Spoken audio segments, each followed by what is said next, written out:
आइए हम लोग अपने लर्निंग प्रोसेस को कंटिन्यू रखते हैं। आज ये जो सेशन मैं कर रहा हूँ ये आपके इंट्राडे ट्रेडिंग को एक दूसरे स्तर पर ले जाने की कोशिश है कि आप किसी तरीके से प्राइस में इंट्राडे में जो अपने एंट्री होती है ना उसको और परफेक्शन से एग्जीक्यूशन तक ले जा पाएँ और सिर्फ वहाँ एंट्री करें जहाँ पर किसी मोमेंटम की पॉसिबिलिटी हो और जहाँ पर आपको कोई टारगेट अचीव होने की पूरी पूरी संभावना मिल रही हो। कई बार क्या होता है आप इस तरीके की खरीदारी करते हैं जहाँ पर आपको बाइंग प्राइस तो बेहतर दिखेगा कि प्राइस ने कोई ब्रेकआउट किया तो आप वहाँ पर डिमांड के लिए ब्रेकआउट के लिए खरीदारी करें, लेकिन प्राइस वहाँ से मोमेंटम नहीं देता है, चलकर हायर साइड मूवमेंट नहीं करता है। इसके कुछ कारण होते हैं, जैसे अगर किसी प्राइस में 500 के भाव पर ट्रेड कर रहा हुआ शेयर इस तरीके से एक रेजिस्टेंस एरिया के पास पहुंचे, 500 का उसका रेजिस्टेंस एरिया है, अब उसको ब्रेक कर दे, ठीक है, तो आपका मानना है पॉसिबिलिटी कि यहाँ से मोमेंटम आएगा। मोमेंटम कब आता है सर? मोमेंटम आता है एक्यूमुलेशन से, डिमांड से, ठीक है। दूसरा होता है रिटेलर की लेस डिमांड से, रिटेलर की कम से कम खरीदारी से और फ्रेश बाइंग से, ठीक है, और स्ट्रेंथ से, प्राइस की मजबूती से। मोमेंटम के ये मेजर फैक्टर हैं। प्राइस में स्ट्रांग होना चाहिए, उसमें स्ट्रेंथ होनी चाहिए, प्राइस में मोमेंटम के लिए वॉल्यूम की ज़रूरत होगी और प्राइस में मोमेंटम के लिए रिटेलर्स की कम से कम खरीदारी की ज़रूरत होगी। तो इंस्टीट्यूशनल बाइंग स्ट्रांग हो, प्राइस की स्ट्रेंथ स्ट्रांग हो, और प्राइस की स्ट्रेंथ कब स्ट्रांग होगी? जब इंस्टीट्यूशनल बाइंग स्ट्रांग होने का मतलब वॉल्यूम्स आपको हायर साइड दिखेंगे, ठीक है। तो हमको समझना होगा कि बाइंग में मोमेंटम कब आपको मिलेगा, जहां आप खरीदारी करें और प्राइस हायर डायरेक्शन ट्रेंड की तरफ बढ़ जाए। तो पहला काम हम यहाँ पर करेंगे, एक मूविंग एवरेज का यूज़ करेंगे जिससे ये समझ आए रिटेलर्स की खरीदारी कम है या नहीं। तो इसके लिए हम लोग क्या करेंगे, मूविंग एवरेज को सर्च कीजिए, ठीक है। और मूविंग एवरेज में कौन सा मूविंग एवरेज यूज़ करेंगे? Moving average weightage. कौन सा एवरेज सर्च यूज़ करेंगे? वेटेज मूविंग एवरेज का, WMA का यूज़ करेंगे। ये बताता है कि प्राइस पर उसकी खरीदारी का भाव कितना है, प्राइस पर और रिटेलर्स की खरीदारी का भार कितना है, उस पर कितना भार रख दिया गया है। ये इस तरीके से समझिए कि अगर 1 किलोमीटर का मैं आपको यहाँ पर रन करने के लिए बोलूँ और बोलूँ यहाँ दौड़ कर जाइए, आपके ऊपर कोई वेट नहीं है, आप फ्री दौड़ कर जाइए, तो आप बड़ी आसानी से दौड़ जाएंगे। फिर मैं आपको दूँ 40 kg का वेट और फिर कहूँ दौड़ कर जाइए, तो आप नहीं दौड़ कर जाएंगे। तो प्राइस में रिटेलर्स की खरीदारी का यही वेटेज होता है कि अगर रिटेलर्स अपनी पोजीशन कहीं बना रहे हैं तो ये समझ लीजिए कि वहाँ पर एक बार आपको रिटेलर्स को बाहर निकालने के बाद ही कोई मोमेंटम मिलेगा। ये प्राइस से भी बड़ा बड़ा क्लियर होता है। अगर मैं इसको यहाँ पर बिल्कुल ऐसे SBI का चार्ट अभी रिसेंटली हम लोग देख रहे हैं, कोई भी चार्ट आप बोलेंगे मैं वो आपके लिए एग्जांपल बता सकता हूँ कि कैसे आप समझेंगे प्राइस को, कैसे अप्रोच करेंगे। देखिए चार्ट देखना आपको समझने में आना चाहिए।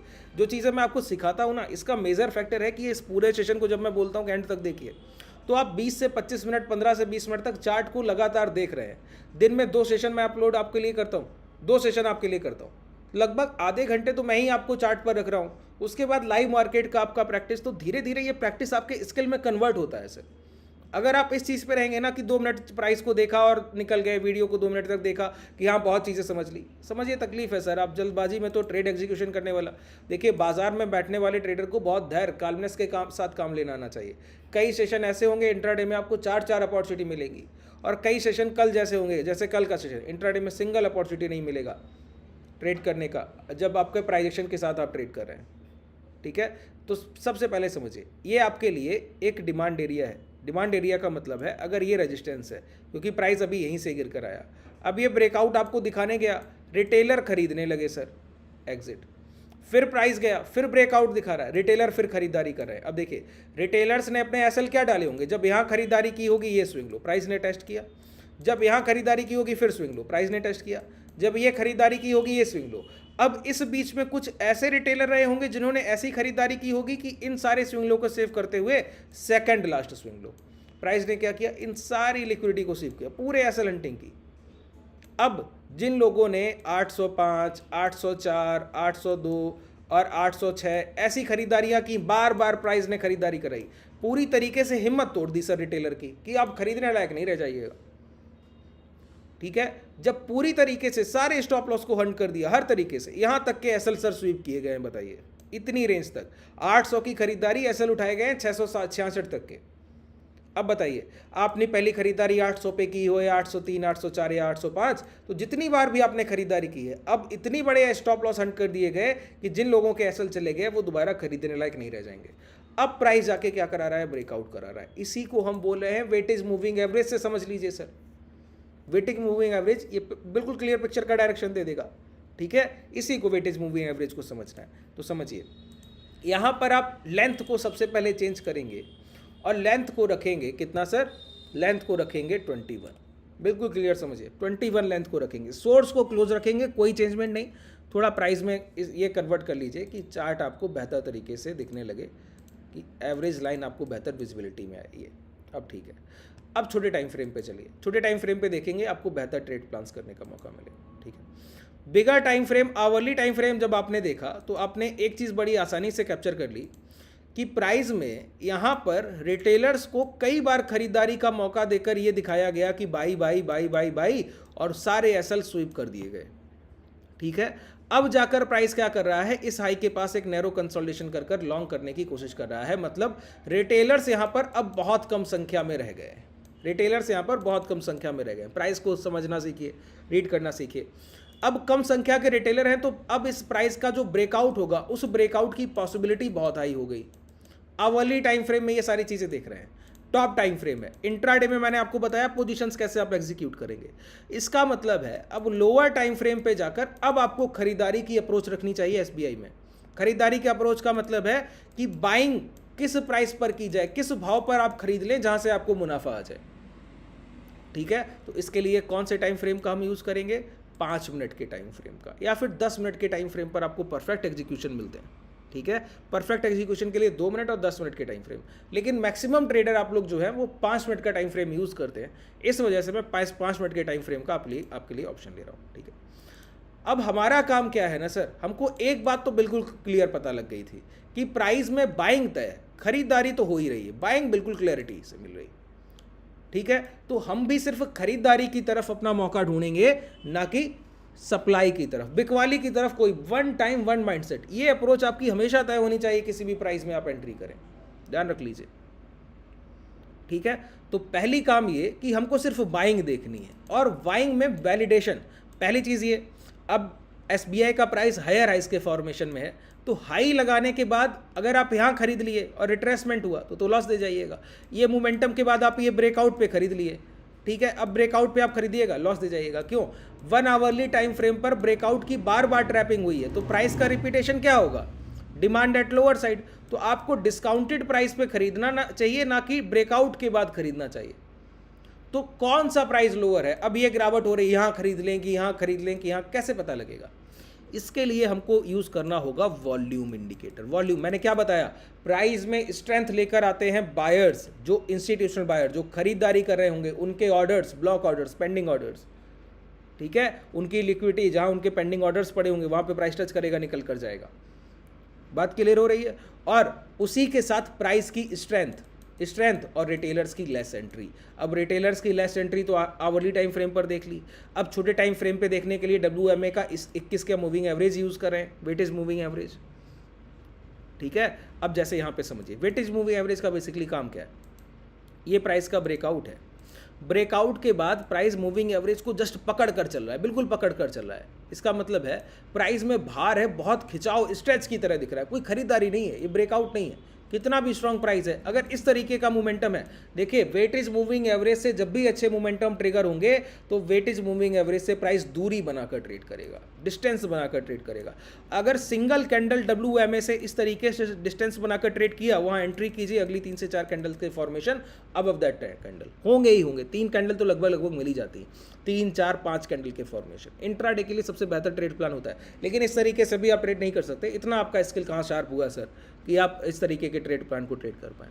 तो पहला काम हुआ कि इस तरीके से WMA में जब भी वेटेज रिटेलर्स की खरीदारी का ज़्यादा होगा तो खरीदारी के बाद कोई मोमेंटम नहीं मिलेगा, ब्रेकआउट के बाद कोई मोमेंटम नहीं, ब्रेकआउट के बाद सिर्फ एसएल हंटिंग, कोई मोमेंटम नहीं।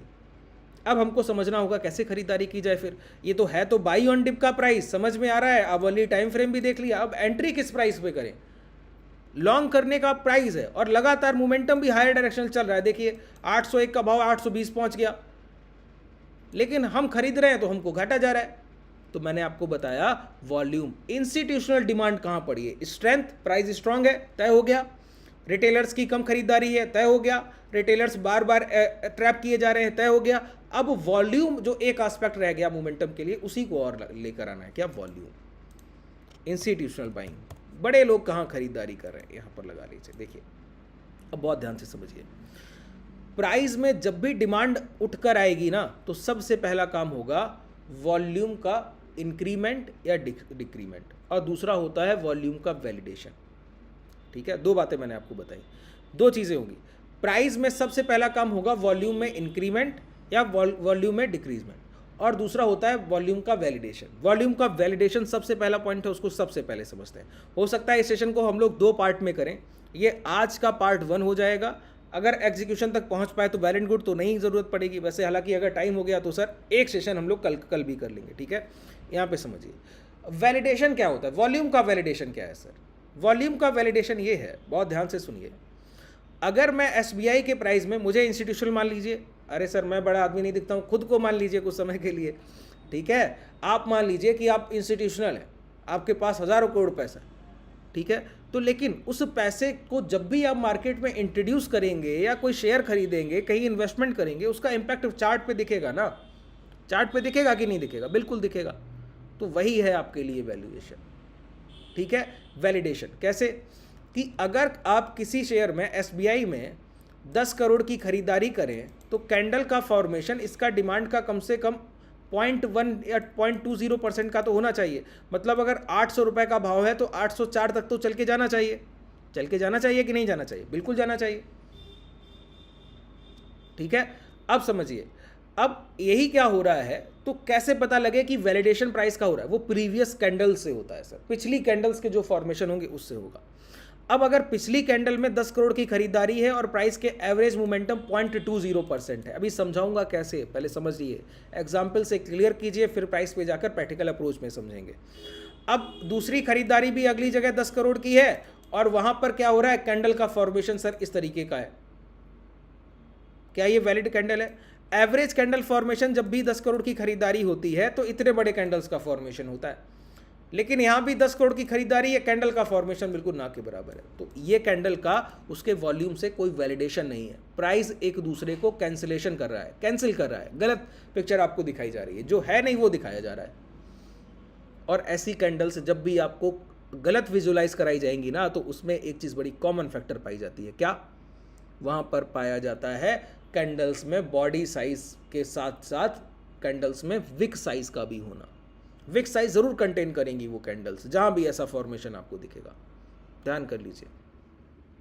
ठीक है, अब देखिए, पहली बात तो ये मैंने यहां पर आपको बताया 10 करोड़ की खरीदारी, इतना बड़ा कैंडल, 10 करोड़ की कभी आपको कोई प्राइस में बताने आया कि वॉल्यूम में 10 करोड़ की खरीदारी की, 50 करोड़ की खरीदारी, कोई इंस्टीट्यूशन आपको बता के खरीदने आएगा क्या? नहीं। तो हमको सिर्फ यहां पर वॉल्यूम कैंडल्स के फॉर्मेशन से तय करना होगा कि क्या करना है। ठीक है, बहुत ध्यान से समझिए। प्राइस में वॉल्यूम कैंडल्स बहुत छोटी हैं और प्राइस हायर डायरेक्शन मोमेंटम करके ब्रेकआउट कर रहा है। अब बताइए, अगर किसी प्राइस में ब्रेकआउट हो और वहां पर वॉल्यूम में कोई इंक्रीमेंट ना दिखे, वॉल्यूम पहले जैसे दिख ही नहीं रहे, कैसे पता लगे पहले जैसे वॉल्यूम नहीं दिख रहे? ये 3 कैंडल्स का राइजिंग वॉल्यूम देखिए, ये 3 कैंडल्स का राइजिंग पैटर्न देखिए, समझ आ रहा है ना कि इन 3 कैंडल्स में खरीदारी है। कैसे वैलिडेशन होता है? इन 3 कैंडल का कॉन्जिक्यूटिव राइजिंग फॉर्मेशन और इन 3 कैंडल का कॉन्जिक्यूटिव राइजिंग पैटर्न। ये क्या प्राइस जो है 806 के भाव को टच करके क्या हाई लगा है, 815। जैसे ही इन कैंडल्स के बाद खरीदारी कम हुई, इस यहाँ के डिमांड का इंपैक्ट कम हुआ, तो वॉल्यूम के फॉर्मेशन कम हुए, प्राइस ने गिरावट की। गिरावट के बाद इसी प्राइस को टेस्ट कर कर दोबारा मोमेंटम दिया है, इसी प्राइस को टेस्ट कर कर, और फिर यहाँ पर छोटी छोटी वॉल्यूम की राइजिंग कैंडल। अब आपके लिए क्या है, अगर ये एक अच्छा ब्रेकआउट लेवल है तो इन वॉल्यूम्स को देखने के बाद, इतनी खरीदारी देखने के बाद जब ये ब्रेकआउट होगा तो इससे बड़ी कैंडल्स के फॉर्मेशन होने चाहिए वॉल्यूम में कि नहीं होने चाहिए? और यहाँ पर प्राइस क्या कर रहा है, कंसोलिडेट कर, ब्रेकआउट के बाद कंसोलिडेशन सर, तो ब्रेकआउट वैलिडेशन हो रहा है क्या? नहीं। अब इसी चीज़ को पहचान लिया अदर रिटेलर्स ने कि प्राइस में क्या है कि एक अच्छा मोमेंटम नहीं है, क्योंकि वॉल्यूम तो डिक्लाइन है और ब्रेकआउट दिखा रहे हैं। ये वॉल्यूम देखिए, ये वॉल्यूम देखिए, उसके बाद ये रिट्रेसमेंट हायर प्राइस का, और ये वॉल्यूम में डिक्लाइन देखिए। तो प्राइस और वॉल्यूम एक दूसरे को वैलिडेट कर रहे हैं क्या? नहीं, इनवैलिड कर रहे हैं, वैलिडेशन नहीं है, तो ये आपकी एंट्री बनती ही नहीं है। ठीक है, इसके बाद क्या कर रहा है प्राइस सर बताइए?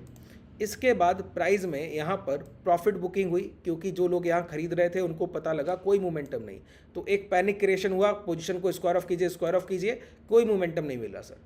जैसे ही पोजीशन को स्क्वायर ऑफ करने की शुरुआत हुई, जो लोग यहाँ खरीद कर बैठे थे, यहाँ खरीद कर बैठे थे, सब ने अपनी पोजीशंस को काटा। काटने के बाद क्या हुआ? एक rising volume red side candles का, और प्राइस में एक डाउनफॉल। लेकिन हम आवरली टाइम फ्रेम देख कर आए हैं, तो हमको पता है कि सप्लाई नहीं देनी है, हमको सिर्फ खरीदारी की अप्रोच से देखना है, क्योंकि हमको पता है निचले स्तर पर कहीं ना कहीं खरीदार खरीद ही लेंगे। ठीक है, अब गौर कीजिए फिर से, इन कैंडल्स में जब डाउनवर्ड्स मोमेंटम हो रहा था तो प्राइस ऊपर जाकर दोबारा नीचे आया, तो समझ आया कि हाँ ये जो सेलिंग है ये एक्चुअल सेलिंग है।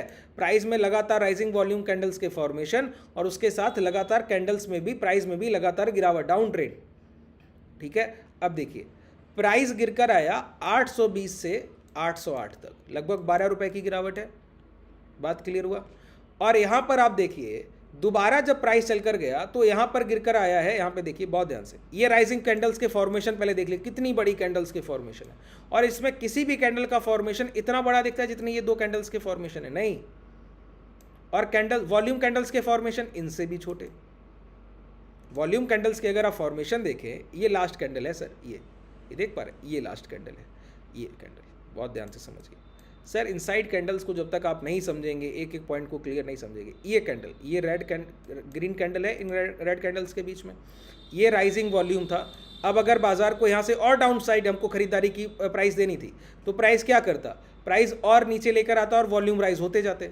लेकिन हुआ क्या कि एक बीच में मिडिल में कैंडल बना, और उस कैंडल का इनसाइड कैंडल, ये तो डोजी हुआ, डिमांड सप्लाई बराबर, तो कैंडल का फॉर्मेशन ये। अब धीरे धीरे ये समझाऊंगा एक एक करके क्लास में, आप लोग बताइएगा, ये पूरा सीरीज चाहिए हो ना तो एक एक करके पूरे सेशंस करूंगा। अरे सर बेसिक से समझिएगा, बेसिक से अगर सीखना है तो आप लोग क्लासेस में आ सकते हैं। नीचे डिस्क्रिप्शन में आपको टेलीग्राम और व्हाट्सएप कम्युनिटी का लिंक मिल जाएगा, वहाँ पे आपको कॉन्टैक्ट डिटेल भी मिल जाएगी, कॉन्टैक्ट करके आ सकते हैं। प्राइस एक्शन के साथ हम लोग हेजिंग करते हैं सर, इसीलिए हम लोग कभी घाटा नहीं लेते, सिर्फ मुनाफे में रहते। यहाँ पर देखिए ये प्राइस अब और नीचे आया, और कैंडल्स, ये तीनों कैंडल्स कैसी हैं? Down, decline formation. यहाँ पर प्राइस चढ़ते हुए ऊपर वॉल्यूम रेड साइज कैंडल्स और ये फॉर्मेशन, और यहाँ पर वॉल्यूम चढ़ते हुए ये फॉर्मेशन।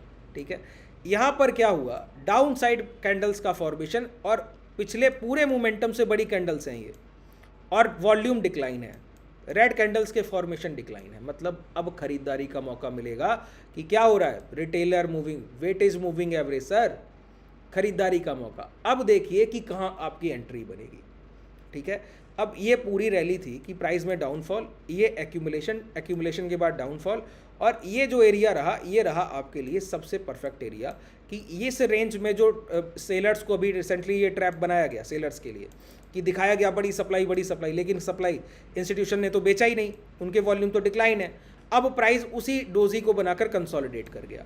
अब देखिए डेड वॉल्यूम का मतलब हुआ कि जितना यहाँ पर डिस्ट्रीब्यूशन किया जा रहा है उसके इक्वलाइज एक्यूमुलेशन, तो कैंडल स्टिक के फॉर्मेशन शार्प हो गए, छोटे छोटे हो गए, और वॉल्यूम में डिक्लाइन। अब जैसे ये हाई मार करके बैठी है, अब ये रिटेलर मूविंग एवरेज का सबसे बड़ा इंपैक्ट है, हाई मार करके बैठी है। मैंने क्या कहा? WMA से जैसे ही प्राइस दूर जाने की कोशिश करे, दूर जाने की कोशिश का मतलब हुआ इस तरीके से, देखिए दूर जाने की कोशिश किया, यहाँ पर एंट्री लीजिए, 811 का प्राइस आपको 815 देकर जा रहा है। ठीक है, जबकि ये तो कोई बड़ा मोमेंटम है भी नहीं। अब यहाँ पर ये परफेक्ट सिनेरियो आपके लिए बना कि यहाँ पर दोबारा से डिक्लाइन होने के बाद रेड कैंडल्स के फॉर्मेशन का हायर साइड, दोबारा वॉल्यूम्स का हायर साइड मोमेंटम। बात क्लियर हुई? एंट्री बनाइए जैसे ही फर्स्ट कैंडल से ब्रेकआउट मिलता है, 813 पर एंट्री। अब जाकर फिर ये देखिए बड़ी कैंडल्स का फॉर्मेशन, यहाँ हम मोमेंटम कर रहे थे तब इतना बड़ा कैंडल नहीं बना पाए सर, आप दोबारा से वॉल्यूम इतना बड़ा दिखा रहे हैं और कैंडल का फॉर्मेशन आपके लिए ये है जिसमें अपर विक देखिए, यहाँ पर जब ये कैंडल बना तो इस कैंडल में देखिए वॉल्यूम ही है डिक्लाइन, और कैंडल का फॉर्मेशन विक साइज, यहाँ भी क्या विक साइज। अब मोमेंटम रुक गया, और यहाँ पर देखिए वॉल्यूम धीरे धीरे कम हो गया। अब एग्जिट कीजिए, निकलिए सर अपनी ट्रेड से। अब दोबारा कुछ फॉर्मेशन होगा तो फिर एंट्री करेंगे। तो प्राइस परफेक्ट सेटअप कैसे बनाएगा? अब जो लोग आपको बोलते हैं ना कि सेटअप परफेक्ट सेटअप ये है, ये, अरे सर ऐसे कई सारे स्ट्रक्चर बनते हैं, ये तो सिंपल एक स्ट्रक्चर मैंने आपको बता दिया लोअर टाइम फ्रेम पर टॉप टू बॉटम अप्रोच के थ्रू। ठीक है, अगर आप समझेंगे ना तो ऐसे कई सारे प्राइस में स्ट्रक्चर बनते हैं जो इंट्राडे में आपको बहुत हाई पॉसिबिलिटी और परफेक्ट एग्जीक्यूशन का प्राइस है ये। यहाँ पे खरीदने के बाद जैसे ही देखिए वेटेज मूविंग एवरेज और इसके बीच में डिफरेंस जैसे ही कम हुआ एग्जिट, समझ आ गया कि अब एग्जिट का टाइम है, टाइम टू एग्जिट। अब दोबारा वही कैंडल्स के फॉर्मेशन, बड़ी रेड बॉडी साइज, और यहाँ पर बिल्कुल क्लियर था ग्रीन ग्रीन ग्रीन ग्रीन। अब डिक्लाइन कैंडल्स के फॉर्मेशन पहुंच गए सर, टारगेट है ये हमारे लिए, ये रेजिस्टेंस एरिया, रेजिस्टेंस के बाद कोई मोमेंटम मिल नहीं रहा है, प्रीवियस प्राइस बता रहा है। बहुत क्लियर होगा, आप लगभग चीज़ों में आपको क्लैरिटी होगी। ठीक है, अब इसका सेकंड सेशन भी हम लोग करेंगे, ऐसे कई सारे चार्ट के पैटर्न मैं आपको बताऊंगा कि जहां पर किस किस तरीके से खरीदारी की जाएगी, कौन कौन से प्राइस एक्शन, वॉल्यूम और WM 21 का ही यूज करना है सर। ठीक है, वॉल्यूम 9 के साथ जाइएगा और कुछ नहीं, SMA 9, उसमें कोई चेंजमेंट मत, सेटिंग में कोई खिलवाड़ नहीं कीजिएगा। ठीक है, 5 मिनट का टाइम फ्रेम, 2 मिनट का टाइम फ्रेम और 10 मिनट का टाइम फ्रेम। 2 मिनट का टाइम फ्रेम का ऑप्शन धन में मैंने कई बार आपको बताया, लिंक डिस्क्रिप्शन में ओपन कर सकते हैं। ठीक है, इक्विटी में कई लोग बोलते हैं अरे सर ऑप्शन कर, नहीं सर इक्विटी ट्रेड कीजिए इंट्राडे में। अब 50,000 का फंड है, 2.5 लाख का माल उठाकर जाइए, नीचे डिस्क्रिप्शन में मोतीलाल का लिंक है, उससे ओपन कीजिए डीमेट। 50,000 का अगर आपका फंड है, 5x लेवरेज मिलेगा। इंट्राडे में सभी जगह मिलता है, लेकिन पोजिशनल होल्ड करके भी जा सकते हैं आसानी से, रखिए साल भर, 3-3 महीने के क्वार्टरली में। ठीक है, अगर कोई डाउट है तो नीचे कमेंट सेक्शन में बताइएगा। अगर कुछ आपको रह गई हो कोई पॉइंट की जो मैं आपको नहीं बता पाया हूँ, वो भी कमेंट सेक्शन में बताइएगा, मेंशन कीजिएगा, नेक्स्ट सेशन में वो आपका मैं क्लियर कर दूंगा। शुभ रात्रि, धन्यवाद।